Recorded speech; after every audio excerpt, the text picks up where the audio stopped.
Everyone's quick to tell you about the long-term negative effects of alcohol.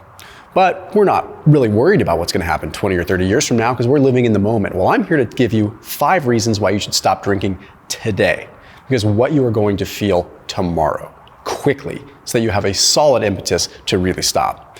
The first one is one that seems obvious, but if we understand the mechanism, it really intrigues us, and it might make you want to put down the bottle pretty darn quick. That is how it impedes fat loss. Okay, we know that alcohol has calories. Sure, that's one thing. There's 7 calories per gram. But I don't think a lot of us are overdoing the alcohol that much where we're contributing a ton of calories from alcohol. There are some things happening at an actual DNA and cellular level that are impeding how our body uses fat. We have something called PPAR alpha. Sounds so complicated, but I promise I'm going to make this simple. PPAR alpha is what is called a transcription factor. Now, a transcription factor binds to our DNA, and it tells our DNA how to program things within the body. It's very important. So this transcription factor, PPAR, it tells the DNA to start to program the cells to be better at using fat. It changes how the mitochondria functions, it changes the transporters.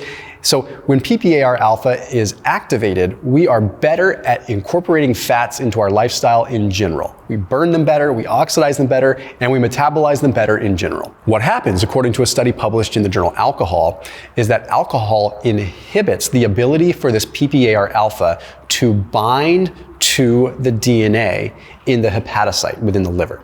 So essentially, from the top down, we are slowing down the ability of the body to oxidize fats. We're losing the cellular machinery. And this can happen quick. And this backs up exactly what we saw in an American Journal of Clinical Nutrition study that saw that alcohol, or ethanol, ends up stopping or slowing down fatty acid oxidation. It suppresses fatty acid oxidation. So PPAR might just be the mechanism. The point is, at a cellular level, alcohol is impeding the ability to oxidize fats. But then there's another piece we don't always think about, and that's a study that was published in the journal Nutrition that took a look long-term at drinkers of different degrees. They found in a very dose-dependent fashion, the more people drank, the more visceral fat they would develop.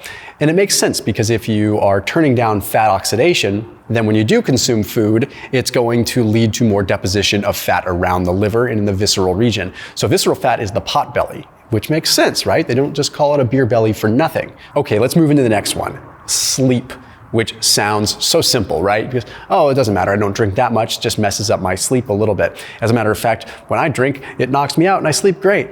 Well, that's not exactly how it works. In fact, there was a study published in Public Health Nutrition that took a look at almost 12,000 people, and they found there is a very strong dose-dependent association between how much alcohol they drank and how poor their sleep was.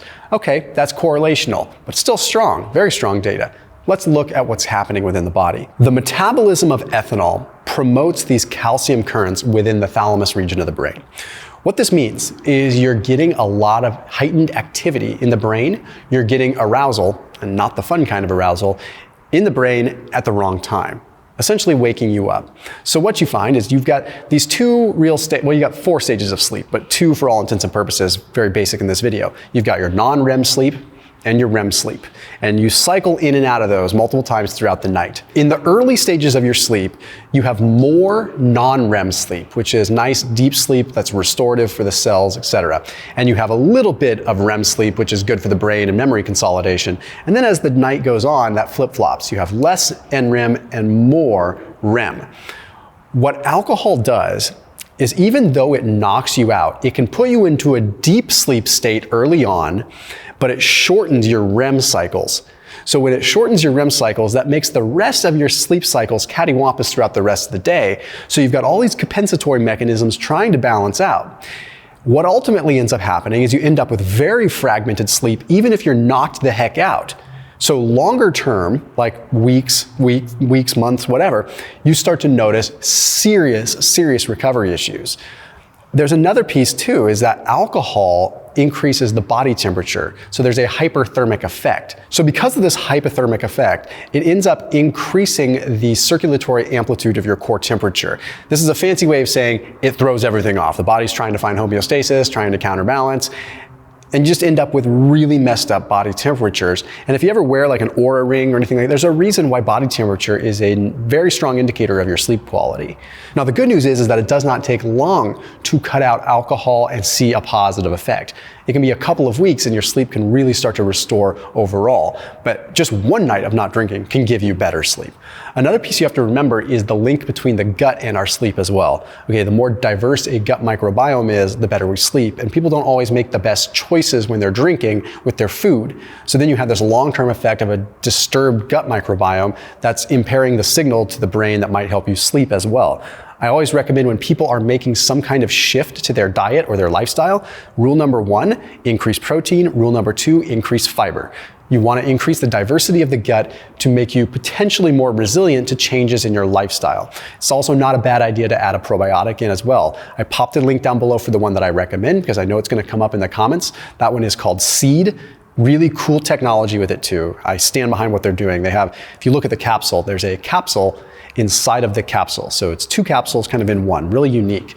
And they do that so that it can have the proper sort of colonization and put the bacteria at specific stages in digestion, which is super, super unique. And that's probably why they're really the leader when it comes down to microbiome research as far as a probiotic company is concerned. They're doing a lot there. So it's called a daily Synbiotic. I don't take probiotics a lot, but the one that I do is Seed, especially when I'm traveling or if I'm doing any major change. So that link down below will save you 15% off if you do want to check them out. Definitely recommend you at least give them a peek to see if it's something that works for your lifestyle. So that link down below for 15% off. This one is going to scare a lot of people into not drinking. Sex function. Okay. You've heard of beer goggles, right? All right, well, yeah, the beer goggles might make people look attractive or whatever, but what good is that gonna do if you can't actually get things working, if you know what I mean? All right, alcohol is impeding sexual function at pretty much all 3 critical levels. It's impeding it at the hypothalamic level, it's impeding it at the pituitary level, both within the brain, and finally, for men, it's impeding it at the Leydig cells, within the testosterone producers within your testes, okay? So that is a huge problem. But what's happening here exactly? Well, alcohol directly impacts the testes, okay?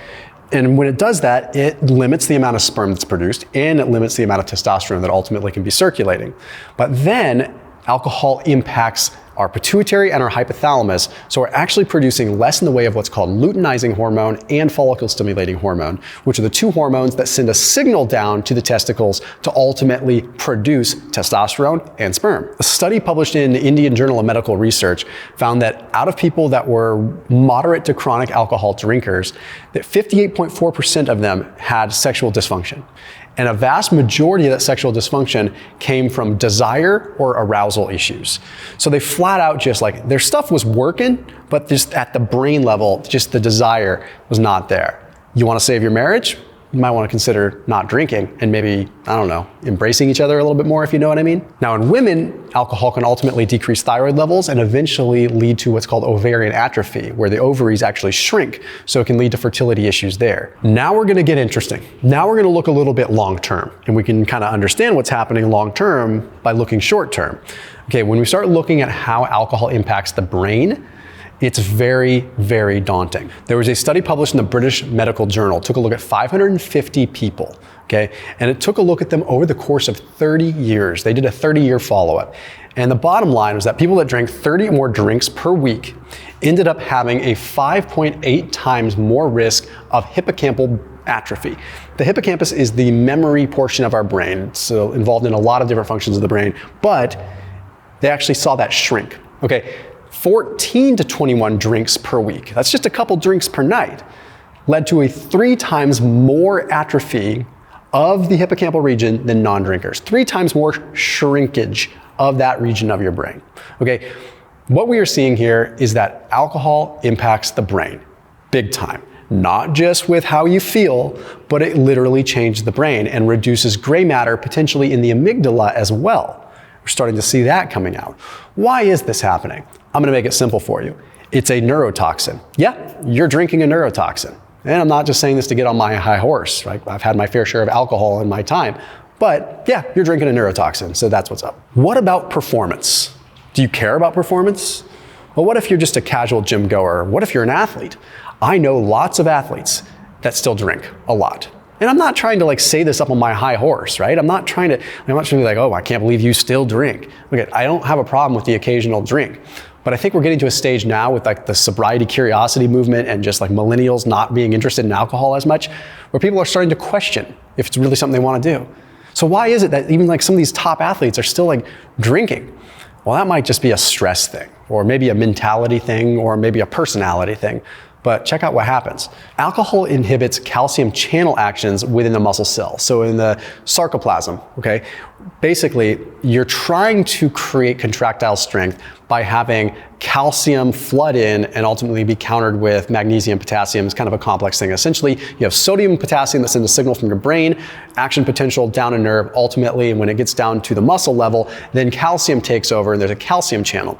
If you have calcium impeded, what happens is you cannot contract the muscle. You're not getting that final electrical charge. Okay, calcium is excitatory, which means it conducts the charge. So if calcium is impeded, the muscle just can't contract. But you're not working out drunk, so who cares, right? Well, no, it can still carry over. But either way, even if that wasn't the case, alcohol dehydrates you significantly. And you may not realize it, but 1 gram of alcohol can end up draining up to 10 milliliters of water.